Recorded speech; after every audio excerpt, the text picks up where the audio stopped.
Negara ini kaya dengan minyak, tapi kenapa rakyatnya tetap miskin? Assalamualaikum dan salam sejahtera. Pernahkah anda terfikir mengapa Venezuela, sebuah negara yang memiliki rezerv minyak terbesar di dunia, tidak sekaya Arab Saudi? Persoalan ini sering menimbulkan kekeliruan. Secara logiknya, negara yang kaya dengan sumber minyak sepatutnya menikmati kemakmuran ekonomi yang luar biasa. Namun, berbeza dengan Venezuela, meskipun mereka memiliki sumber minyak paling banyak di dunia, mereka masih jauh ketinggalan berbanding Arab Saudi.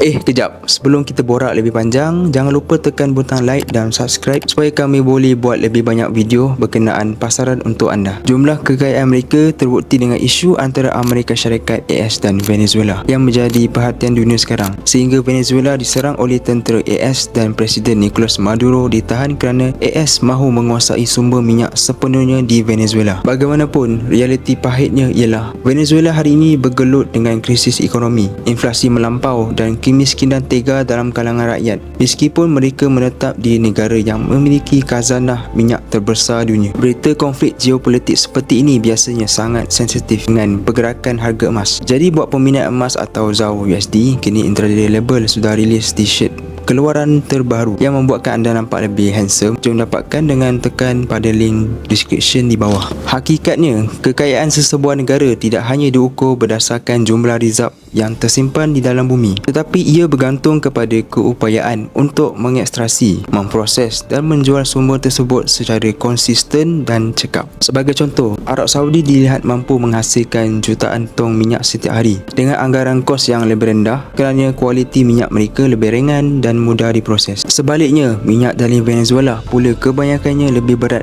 dan memerlukan teknologi berkuasa tinggi serta kos lebih mahal untuk memproses minyak, sekaligus mengakibatkan pengeluaran minyak menjadi perlahan dan tidak menguntungkan. Dalam pada itu, masalah utama Venezuela turut berpunca daripada pengurusan ekonomi dan institusi yang lemah. Syarikat minyak milik Venezuela, PDVSA, mengalami kemerosotan akibat kekurangan pelaburan, penyelenggaraan infrastruktur yang terabai serta isu rasuah dan campur tangan politik yang keterlaluan. Keadaan ini menyebabkan ramai tenaga pakar dan profesional meninggalkan industri minyak negara itu, sekaligus melemahkan keupayaan Venezuela untuk memanfaatkan sumbernya sendiri. Pada masa yang sama, ketidaktentuan polisi yang berterusan serta pelaksanaan dasar nasionalisasi telah mengakis keyakinan pelabur asing. Fenomena ini seterusnya menyebabkan aliran modal dan teknologi semakin terhenti. Venezuela juga terlalu bergantung kepada minyak sebagai sumber pendapatan utama negara. Apabila harga minyak dunia jatuh, ekonomi Venezuela runtuh kerana sektor lain seperti pertanian dan perindustrian gagal dibangunkan secara seimbang. Fenomena ini dikenali sebagai kutukan sumber alam, di mana kekayaan sumber semula jadi sebenarnya boleh menjadi penghalang kepada pembangunan ekonomi jangka panjang sekiranya tidak diurus dengan bijak. Keadaan ini diburukkan lagi oleh sekatan ekonomi antarabangsa yang menyukarkan Venezuela menjual minyaknya di pasaran global serta mendapatkan pembiayaan luar. Sekatan ini bukanlah punca utama krisis, tapi ia mempercepatkan kejatuhan ekonomi yang sememangnya sudah rapuh akibat masalah dalaman yang berpanjangan. Berbeza pula dengan Arab Saudi, mereka menggunakan hasil minyak sebagai asas untuk membina ekonomi yang lebih tersusun dan stabil melalui Saudi Vision 2030. Pendapatan minyak dilaburkan semula ke dalam infrastruktur, pendidikan, teknologi serta dana kekayaan negara (PIF) bagi menjana pendapatan untuk tempoh jangka panjang.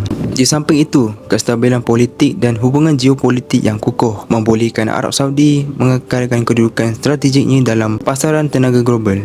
Kesimpulannya, Venezuela bukanlah miskin kerana kekurangan minyak, tetapi kerana kegagalan mengurus kekayaan tersebut dengan berkesan. Kisah Venezuela ini membuktikan bahawa sumber semula jadi semata-mata tidak menjamin kemakmuran. Apa yang lebih penting ialah sistem tadbir urus yang baik, dasar ekonomi yang konsisten dan kepimpinan yang berwawasan. Di sinilah terletaknya perbezaan sebenar antara negara yang sekadar memiliki minyak dengan negara yang benar-benar menjadi kaya kerana minyak.